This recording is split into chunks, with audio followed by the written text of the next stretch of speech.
Assalamualaikum warahmatullahi wabarakatuh. Salam sejahtera untuk kita. Di sini kami dari kelompok 12 yang terdiri dari Imron Nasyadi, saya sendiri, yang kedua adalah Miss Nati, dan yang ketiga adalah Dewi Ratnasari.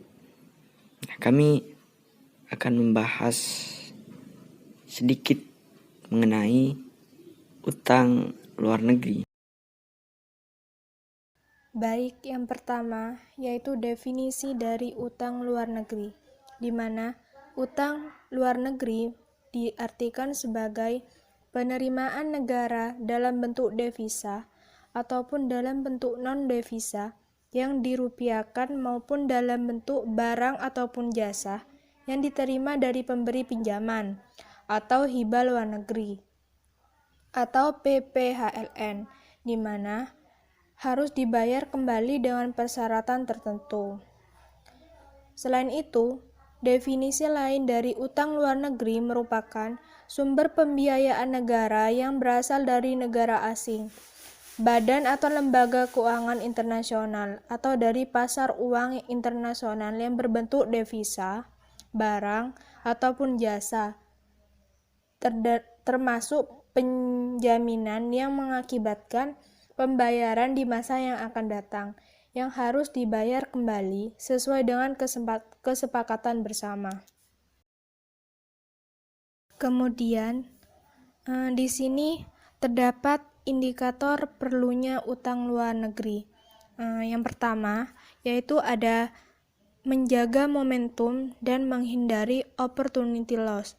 Artinya, adanya kebutuhan belanja yang tidak ditunda, penundaan pembiayaan justru akan mengakibatkan biaya atau kerugian yang lebih besar di masa yang akan datang.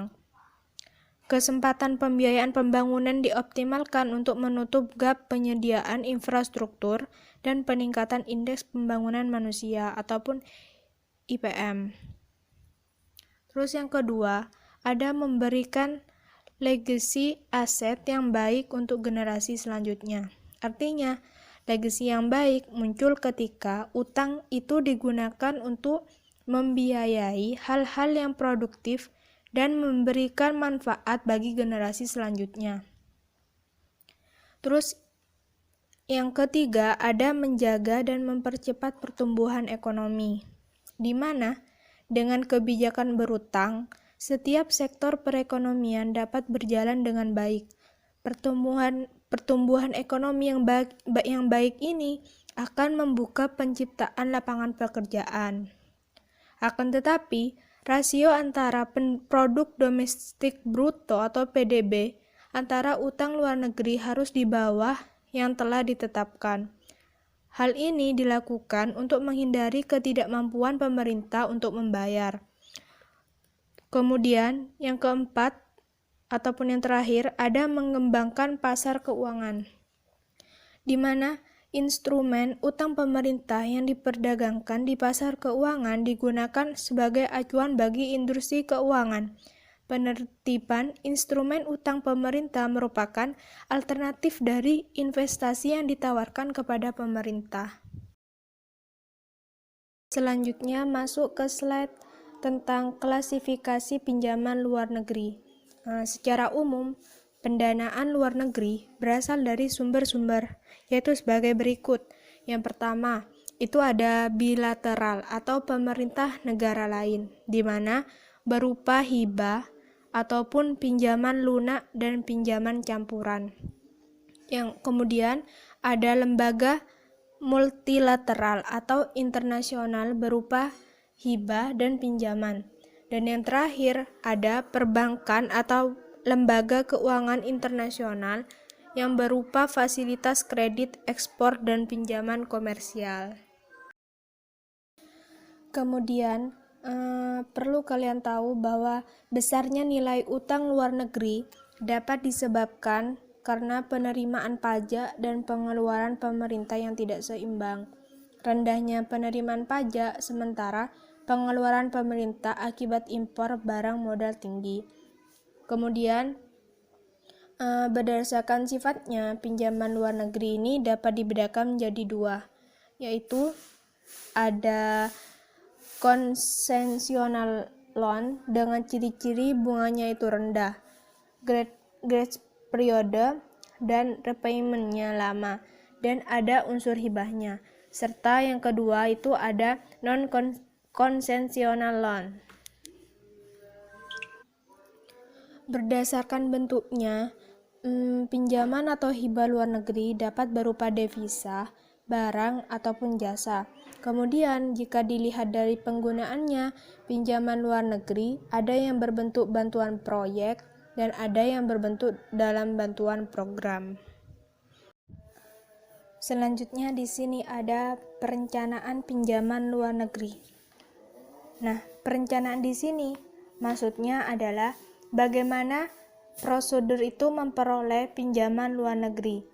Dan perencanaan pinjaman luar negeri ini berbeda untuk pinjaman bilateral, pinjaman multilateral, ataupun pinjaman fasilitas kredit ekspor.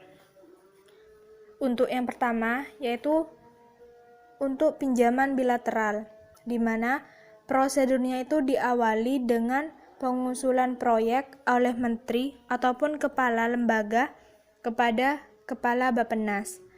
Terus kemudian untuk fasilitas kredit ekspor, proses perencanaannya diawali dengan pengajuan proposal ke Bappenas. Kemudian yang terakhir itu untuk pinjaman multilateral, di mana prosesnya ini tidak jauh berbeda dari pinjaman bilateral yang pertama itu. Yaitu prosesnya diawali dengan pengusulan proyek, persetujuan dari Bappenas, dan pengusulan pada calon lender. Dilanjutkan dengan pre-appraisal dari lender untuk mengumpulkan dan mengevaluasi data atau bahan. Untuk melihat situasi atau kondisi lokasi proyek, dan mengadakan pembicaraan dengan instansi terkait.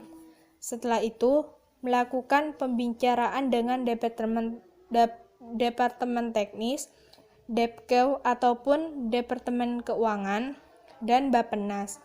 Tujuannya ini untuk memperoleh kejelasan mengenai persiapan proyek dan lain-lain. Tahap akhirnya ialah negosiasi untuk mendapatkan persetujuan. Selanjutnya, pelaksanaan pinjaman luar negeri mempunyai beberapa tahap. Yang pertama, penganggaran pinjaman luar negeri. Yang kedua, pelelangan. Yang ketiga, pelelangan yang dilakukan sesuai dengan ketentuan dalam loan agreement. Yang keempat, penarikan pinjaman. Utang luar negeri dan implikasi memiliki dampak, yaitu dampak langsung di mana cicilan bunga yang makin mencekik, dan dampak lainnya yaitu hilangnya kemandirian akibat keterbelengguan atas keleluasan arah pembangunan negeri oleh si pemberi pinjaman. Implikasi positif dan negatif. Selain memberikan dampak seperti yang di atas, utang luar negeri juga memiliki berbagai dampak baik, positif, dan negatif. Implikasi positif, yang pertama, dalam jangka pendek, utang luar negeri sangat membantu pemerintah Indonesia dalam upaya menutup defisit anggaran pendapatan dan belanja negara yang diakibatkan oleh pembiayaan pengeluaran rutin dan pengeluaran pembangunan yang cukup besar. Yang kedua, membantu pembangunan negara Indonesia dengan menggunakan tambahan dana dari negara lain. Implikasi negatif. Yang pertama, dalam jangka panjang utang luar negeri dapat menimbulkan berbagai macam persoalan ekonomi negara Indonesia. Salah satunya dapat menyebabkan nilai tukar rupiah jatuh atau terjadi inflasi. Yang kedua, utang luar negeri dapat memberatkan posisi APBN Republik Indonesia, karena utang luar negeri tersebut harus dibayarkan beserta dengan bunganya. Manfaat utang luar negeri. Selain memberikan dampak, hutang luar negeri juga bisa memberikan manfaat. Di antaranya yaitu pertama, membantu dan mempermudah negara untuk melakukan kegiatan ekonomi. Kedua, sebagai penurunan biaya bunga APBN. Ketiga, sebagai sumber investasi swasta. Keempat, sebagai pembiayaan foreign direct investment atau FDI dan kedalaman pasar modal. Kelima, berguna untuk menunjang pembangunan nasional yang dimiliki oleh suatu negara. Faktor penyebab utang luar negeri Indonesia. Setidaknya ada beberapa penyebab meningkat atau menurunnya utang luar negeri Indonesia secara umum, yaitu pertama, defisit transaksi berjalan atau TB. TB merupakan perbandingan antara jumlah pembayaran yang diterima dari luar negeri dan jumlah pembayaran ke luar negeri. Kedua, meningkatnya kebutuhan investasi. Hampir setiap tahun Indonesia menghadapi kekurangan dana investasi. Hal ini mendorong meningkatnya pinjaman luar negeri. Ketiga, meningkatnya inflasi. Jika tren inflasi meningkat, menyebabkan Bank Indonesia memangkas suku bunga. Dengan rendahnya suku bunga, maka minat orang untuk berinvestasi rendah. Maka pemerintah untuk memenuhi belanja negaranya melakukan pinjaman luar negeri. Keempat, struktur perekonomian tidak efisien. Karena tidak efisien dalam penggunaan modal, maka memerlukan investasi besar. Hal ini akan mendorong utang luar negeri. Melanjutkan penjelasan mengenai utang luar negeri dari pemerintah. Dalam hal ini adalah kita bicara data. Data yang disajikan adalah data dari World Bank pada tahun 2008 sampai dengan 2016. Total utang pemerintah dalam data tersebut menunjukkan tren yang fluktuatif dan pada tahun-tahun terakhir mengalami kenaikan. Misalnya pada tahun 2011 mengalami penurunan paling terendah sejak tahun tersebut dan meningkat lagi pada tahun 2016 dan bahkan sampai sekarang utang pemerintah mencapai kurang lebih 5.000 triliun berdasarkan data dari Kemenkyu. Jika dibandingkan dengan utang pemerintah Singapura, maka utang pemerintah Indonesia cenderung mengalami tren yang baik. Di sini bisa kita lihat utang pemerintah Singapura mengalami tren yang terus menaik. Hanya pada tahun 2013 mengalami penurunan sedikit, tapi kemudian mengalami peningkatan lagi. Memang benar apa yang dikatakan Sri Mulyani yang dalam hal ini adalah Menteri Keuangan, bahwa tidak ada negara yang tidak memiliki utang. Tapi yang menjadi dasar dan menjadi masalah dari utang tersebut bagaimana kemudian mengalokasikan utang tersebut pada hal-hal yang produktif. Jadi meskipun ada banyak negara maju yang mengalami utang tinggi, tetapi utang tersebut dialokasikan terhadap hal-hal yang memang produktif. Jadi utang tersebut bisa dilunasi pada kemudian hari karena memang alokasinya tersebut. Selanjutnya adalah rasio utang terhadap PDB. Data yang disajikan dalam PPT tersebut adalah data dari Kemenkyu, menunjukkan bahwa rasio utang terhadap PDB dari 2014 sampai 2018 mengalami tren yang terus menaik. 2014 misalnya mencapai 2,5,84% dan 2018 mencapai 29,08%. Meskipun dalam Undang-Undang Dasar, kalau tidak salah, bahwa rasio utang terhadap PDB dimaksimalkan mencapai 60%.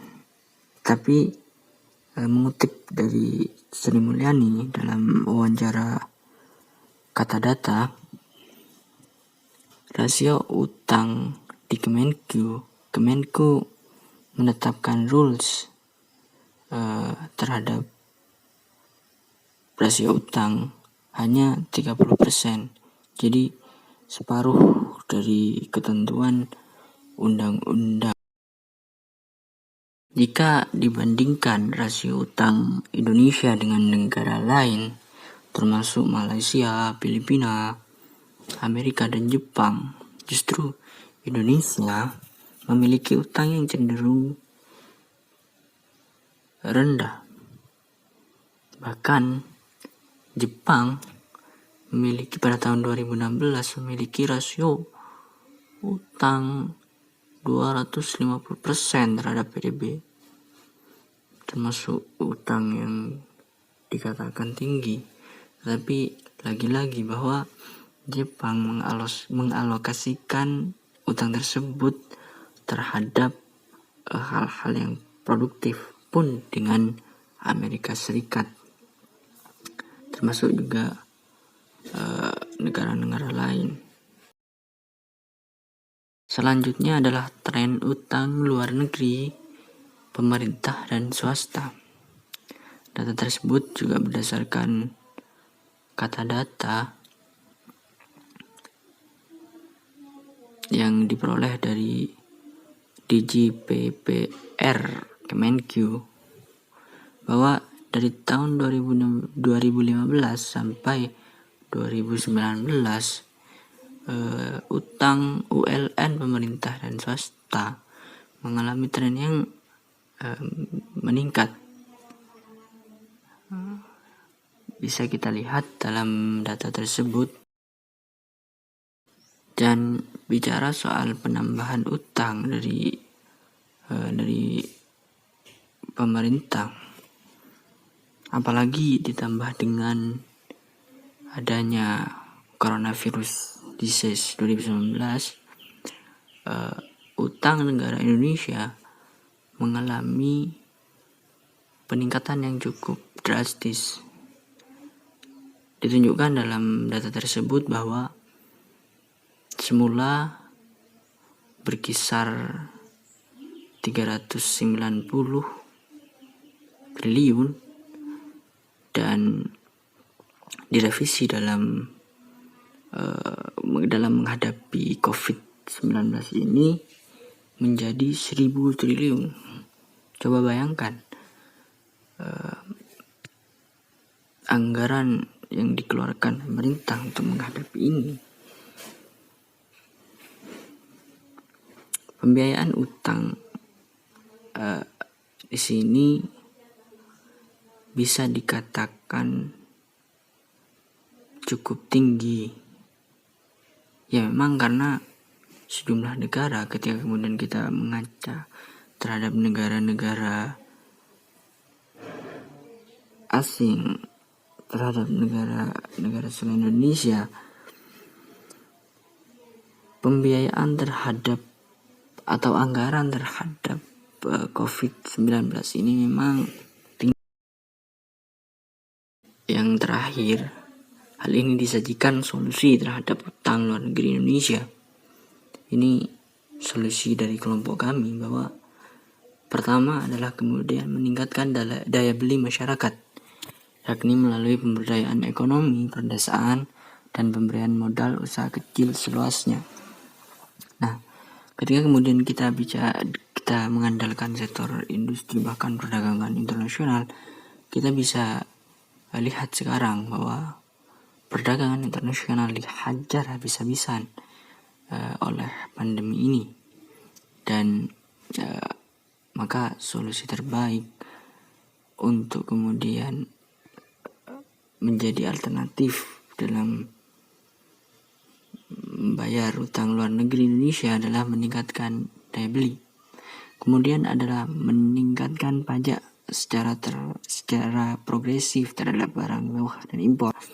Ini juga bisa dilakukan oleh pemerintah, mengingat ada banyak korporasi yang besar, justru pajaknya dibilang relatif rendah. Yang selanjutnya adalah menggalakkan kebanggaan atas produksi dalam negeri dan kemampuan terhadap ekspor. Dan ini kembali lagi poin yang pertama, bahwa kemudian meningkatkan daya beli masyarakat dan juga meningkatkan ekspor kita. Dalam hal ini adalah produksi kita dalam negeri harus didorong. Dan yang terakhir adalah mengembangkan sumber daya manusia yang berkualitas dan menempatkan kesejahteraan yang berkeadilan dan merata. Ini juga bisa dijadikan solusi bagaimana kemudian pemerintah menghadapi atau bagaimana kemudian membayar utang luar negeri. Memang sumber daya manusia menjadi arsenal dalam pembangunan sebuah negeri.